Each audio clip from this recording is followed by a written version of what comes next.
This is Iberostar Selection Cancun, and it is amazing. I am coming off my crazy Atlantic City trip, and to get things started in Cancun, I wanted a nice hotel, but nothing too awesome, because I wanted to start this chapter with a nice casual video. I got here and immediately realized that a casual video would do this hotel a major injustice. This is one of the nicest all-inclusives I've ever been to, and at the end of the video, you will see why. This is Iberostar Selection Cancun.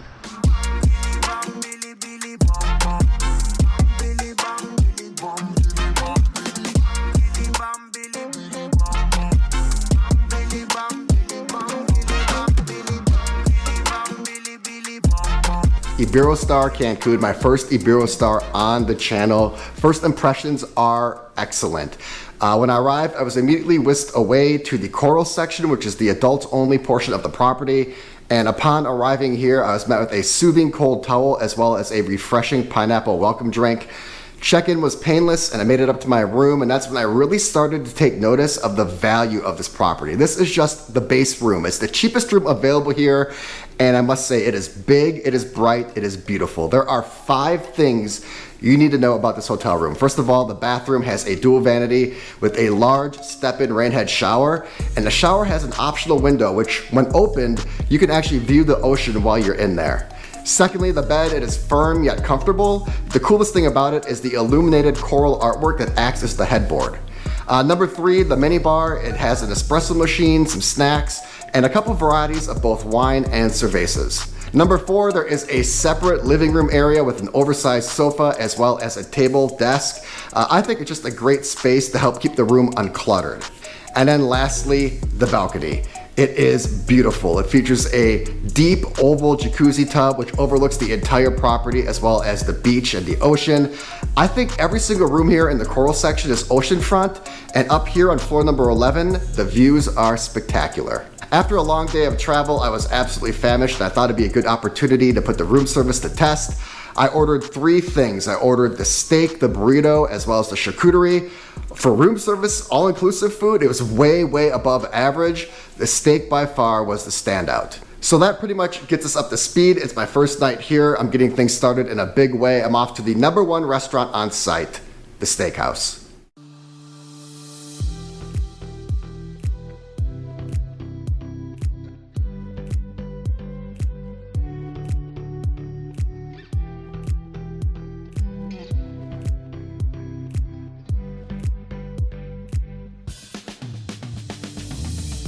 So I just had the best after dinner cappuccino ever. It was amazing.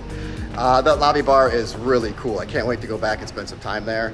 I will have to tell you about dinner later because I'm headed to the evening entertainment show for tonight, which is the fire show.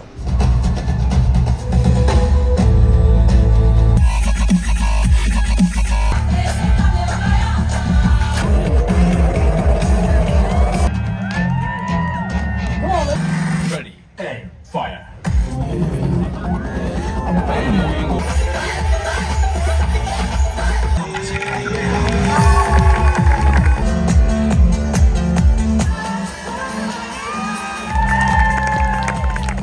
The most spectacular thing about last night was not the fire show, believe it or not. It was what happened prior to that. So there was like a saxophonist, jazz player warming up for the fire show, and all of a sudden, underneath our feet, literally from the sand underneath us, a huge batch of baby turtles started hatching. And everybody immediately sprang into action and started rescuing the turtles and bringing them to safety so they did not get stepped on or whatever. It was a touching display of care and altruism, and it helped restore my faith in humanity a little bit.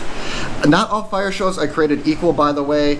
I think I've seen 5 in the last 11 months. I'd say this one was pretty standard. The cool thing about it was the different types of music that they incorporated into the show. There was dubstep, there was swing, various types of electronic music.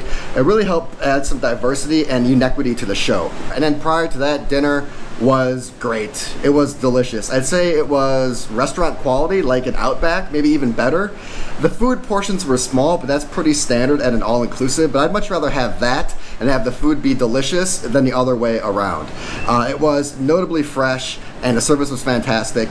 I'm really excited to go to the Italian place tonight. This morning I woke up and the sun has been off and on, so I kind of took my time getting started.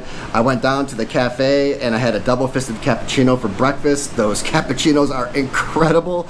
I could drink them all day long. And then I came up here, I just kind of enjoyed my morning. I had a soak in the tub and I enjoyed the views up here on the 11th floor.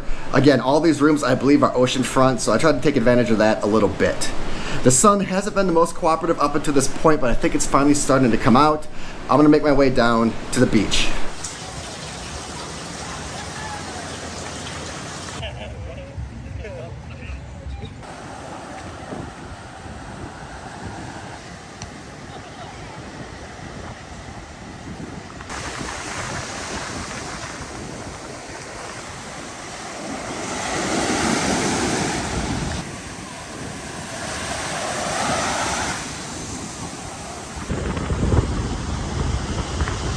This is one of the better Cancun beaches I've been to. It's a nice square setup. There's a nice gentle flat slope into the water. The water itself is multi-dimensional teal, and when you get up close, it's essentially clear. Seaweed is always a crapshoot, but this beach is meticulously maintained. I saw them out here early this morning with the tractor. There is ample space and privacy, especially in the adults only section. The sand is pretty sugary soft in most areas. There is a wide variety of seating. There are a couple of bars close by, and of course there's wait staff just in case you feel like totally relaxing.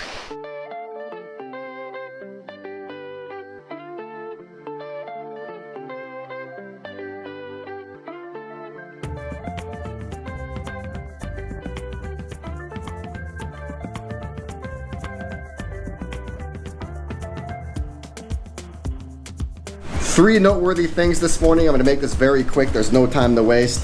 First of all, the steakhouse is not the best restaurant here, not even close. The Italian restaurant is better in every single regard. Enhanced location, classier venue, better menu, more food options, tastier food, and even better service. This morning I woke up and the food momentum continued. I went down to the buffet here on the Coral side. There is a buffet over in the main hotel as well, but I am told that this one is better. It is one of the best breakfasts I've ever had at an all-inclusive. It's not gonna wow you with its size or its selection, but just the craft and the quality of food is pretty much unparalleled. And then after that, I made it over to the gym. It's a little undersized and underwhelming for this property, but if you're coming here, you're probably not gonna be too focused on that. There is no time to waste. Like I said, the weather here is absolutely spectacular at the moment. My plan is to go to both pools today. I'm probably gonna start over at the main pool, and then after that, hit the adults only one.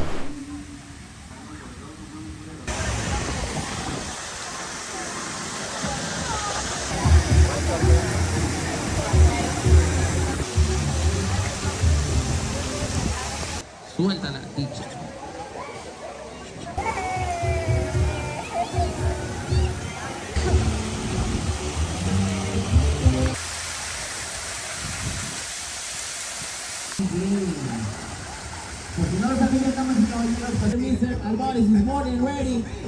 The main pool area at Iberostar Cancun is enormous. It was like a patchwork pool setup.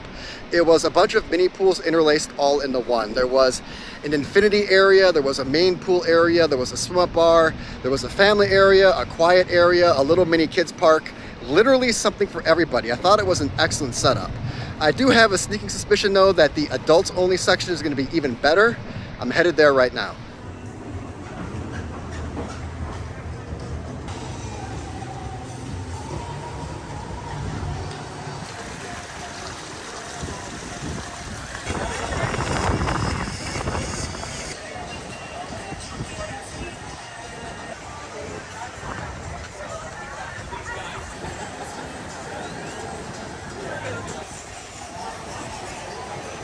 The adults only pool area is kind of like a little mini plaza. There is a bar out there, there's a food station, there are some games like ping pong, there is a nice terrace area with lots of seating both in the sun and in the shade. There is a swim up bar, and of course there is the infinity pool. Now the adults only infinity pool here at Iberostar Selection has been hit or miss off and on all week, and it was again today all day. And I think that's absolutely perfect. Sometimes I want to turn the volume up and I enjoy a lot of people, and sometimes I want to turn the volume down and just have some peace and quiet. To me, the most noteworthy thing about the adults only pool section here is its location. It is literally steps away from the beach. The transition back and forth is seamless. And I think given the food and drink options as well as the shaded areas, you could pretty much have an entire day out there. I just had one drink. I had a refreshing tamarind gin and tonic. The reason for that is that I have a big night planned for tonight. Before dinner, I'm headed down to the cafe bar downstairs. Apparently there is a DJ session. And then after dinner, I'm headed to both the lobby bar and the discotheque. So my evening has not gone as planned. I get down to the lobby bar and there is no DJ. But I wanted to have a drink there anyway. I just want to see what a normal night was like, and I'm really glad that I did because the Havana light drink that I had was the best drink I had during this entire stay.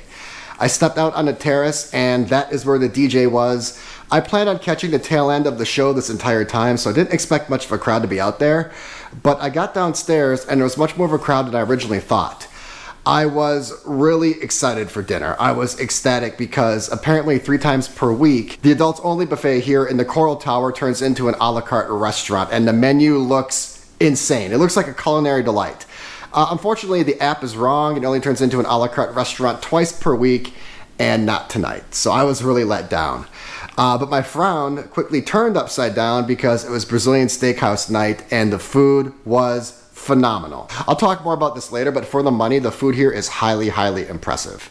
So it's about 10 p.m. here. I'm gonna head over to the main lobby bar and see what that is about. And then after that, I'm still hoping and planning on going to the discotheque.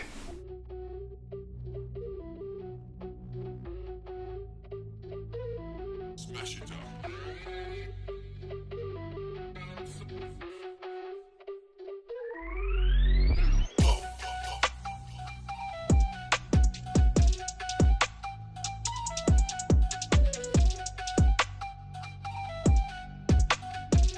So last night was surprisingly fun.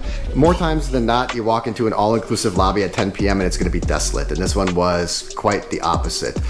Nice mix of people in there. It was a lively bunch, good energy. I loved the tall, giant, dramatic ceilings. I had a lot of fun. And then after that, I went to the discotheque, and at first I wasn't so sure. There weren't a lot of people in there, but I knew as soon as I saw the Green Bay Packers helmet that everything was gonna be all right. And it definitely was. It filled out nicely within an hour. Lots of people on the dance floor. There was a DJ. There was an area for games. The bar area was nice and packed, decent drinks. I just like it when any all-inclusive has a late night option, specifically catered to adults only. So before I get to the negatives and positives about this property, I'm gonna give you 3 little big things, or 3 big little things. First of all would be the internet. It is surprisingly fast for a Mexico all-inclusive. If you are a digital nomad or someone who is just reliant upon a stable internet connection, the one here is very decent. Number 2 would be the app. Usually all-inclusive apps are rugged, they're rough, they're janky, they're unrefined. This one is polished, it's sophisticated. You can pretty much navigate the entire property with it. It will give you all points of interest and directions to every single place on property. You can order room service directly on the app without even calling. And you could even request things directly on the app, such as waters, bedding, toothbrushes, whatever. You can pretty much go completely digital on this property if you wanted to. And then lastly would be the commitment to the environment. Not a lot of waste products on property. In fact, hardly any at all. You're gonna have canister community products in the bathroom. When you get to your room, you're gonna find glass bottles of purified filtered water. No plastics in here at all. And then when you ask for a water downstairs, you're gonna get one of these resin recycled things, and you just return it and ask for a new one whenever you're ready. So I think the commitment to the environment is pretty obvious here, and it's definitely respected. So Iberostar Selection Cancun, how good is this place? I'm gonna give you 3 negatives and 3 positives and ultimately tell you how I feel about this property. I'm gonna make this quick. I need to get out of here, surprise, surprise. The first negative would be the adults only options. Now this is a pretty standard setup at all-inclusives where you have a dedicated adults only tower with a dedicated beach area and a pool and maybe a restaurant, but I was wishing for maybe more adults only options here at the Coral level. Secondly would be the room service. Now I'm gonna talk about the food later in this video, you know what I'm gonna say, but I am gonna say one negative about the food would be the room service options. There just aren't that many, and I did order it a second time, and it was a little, just slightly, inconsistent. And then lastly, this one is ever so small. I'm reaching a little bit, and that should tell you how I feel about this property, but the room temperature is difficult to control. I really didn't have any control over it at all. It seemed to undulate. It went high during the day and low at night. It seemed to vary with the ambient temperature outside, and it did get quite warm in here from time to time. But really, those negatives are quite insignificant when I talk about the positives and overall value of this property. The first positive would be the food. This is absolutely the best Mexican all-inclusive food I've ever had, and it might just be the best all-inclusive food I've had up until this point, which is a pretty bold statement when you take a look at all the all-inclusives I stayed at in the last 24 months. The second big positive about this hotel is its consistency. Not only is it great everywhere, excellent everywhere, from the room to the food to the drinks to the service to the activities to the events, but the theme is consistent everywhere. You know, I think of Excellence El Carmen and Punta Cana, where you have this gorgeous hotel and then the rooms are a little off, and then you walk into the buffet and it's a little cafeteria-esque. Every single point on this property is consistent. It has a consistent theme, a consistent experience, and consistent execution. And lastly, the third big positive would be what I call the AAA, the appeal, the action, and the activities. There are activities at this place nonstop, from like 7 a.m. all the way up until 11 p.m. at night. Loads of options for all ages. There are dedicated adults only activities. There are family activities. It is an activities bonanza. And to take it a step further, this is one of the few hotels where I can genuinely say it is going to appeal to everybody. I think if you come here as someone who's 22, as a couple, as someone who's gonna be older, a group of people, solo travelers, I think no matter who you are, you're gonna have a phenomenal time here. So with all that being said, I'm gonna rate Iberostar Selection Cancun a 5. And I hate to do this because I hate giving a great score to the first hotel, because it really sets the standard for the hotels coming up after this. And I have 6 upcoming after this one, but I gotta call it like it is. This is one of the best all-inclusives I've ever been to. And the thing about this one is that it's sneaky. It's not overly pricey. It's not overly luxurious or opulent, but the execution and the caliber of this hotel is amazing. I have gone to $600, $700, $800 a night all-inclusives and not got nearly this quality or excellence, and you're getting it for pretty much half the price. Definitely one of the best all-inclusive hotels I've ever been to. Easily the best Mexican all-inclusive hotel I've ever been to. But who knows, that could change. I have 6 highly touted, extremely respected, regarded hotels coming up after this one. It's gonna be quite the Mexican adventure. All I know is that this Iberostar Selection Cancun is excellent. It was a phenomenal first experience, and I can promise you it will not be my last.